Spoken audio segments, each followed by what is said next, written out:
பொன்னைக்கிட்டு ஏன்ட பொறாமை இருக்குது, வஞ்சனை இருக்குது, பிற பட்டம் தட்ட நினைக்கிறேன், பிற அவமதிக்க நினைக்கிறேன், கோபம் கொடுமையாக இருக்குண்ணா. இதெல்லாம் இதுக்கடா பாவத்தின் சின்னம் கோபம். பொல்லாத காமமே இது பாவத்தின் சின்னம், பொல்லாத வறுமையே பாவத்தின் சின்னம், அவனா அமைதி இல்லை பாவத்தின் சின்னம், குடும்பத்தின் நிம்மதி இல்லை பாவத்தின் சின்னம், பல்வேறு பிரச்சனைகள் பாவத்தின் சின்னம். இது மாதிரி இருந்தால் என்ன சின்னம்? இந்த வாய்ப்பு இருக்குது மனிதனுக்குள்ளே. நமக்குள்ளே அவ்வளோ பெரிய சக்தி இருக்கான், புதைச்சி வச்சுருக்கான்.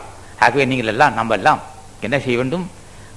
மாதம் ஒரு கண்ணதானம் செய்து தியானம் செய்து இந்த பெருதிருக்கிற மாவட்டத்திற்கு பெற்ற நாம் அந்த தேகத்தின் பெருமை அறிந்து அற்புத தேகம், அமுத தேகம், அற்புத தேகம், அமுத தேகம், அப்பா அற்புத தேகம், அமுத தேகம், புண்ணிய தேகம், அருள் தேகம், ஆற்றல் மிக்க தேகம், உலகத்தை ஆட்டிப்பட உலகத்தில் எங்கே வேணாலும் போகலாம், எதை வேணாலும் செய்யலாம், 5 உள்ளுன்னு செய்யலாம். 5 உள்ளு செய்யக்கூடிய வல்லம் இந்த உடம்புக்கு இருக்குது, நமக்குள்ளே இருக்கும் சக்தி. அதை எழுப்பக்கூடிய வாய்ப்பு இருந்தும் அன்பர்களை அதை தட்டி எழுப்புவதற்கு வாய்ப்பு நாங்கள் சொல்லித்தரோம்.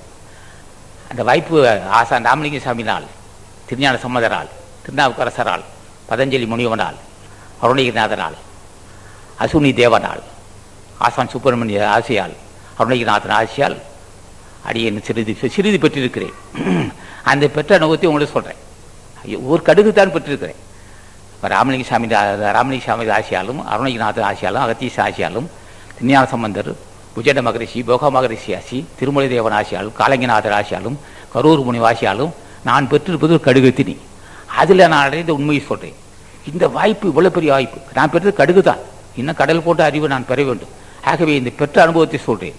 பெருதெரிய மாடுதறி பெற்ற நீ, பெருதெருக்கரிய மாடுதறி பெற்ற நாம் பெற வேண்டிய காலம் இருக்கும்போதே செய்ய வேண்டிய செய்து ஜென்மத்தை கடைசெற்றுக் கொள்ள வேண்டும்.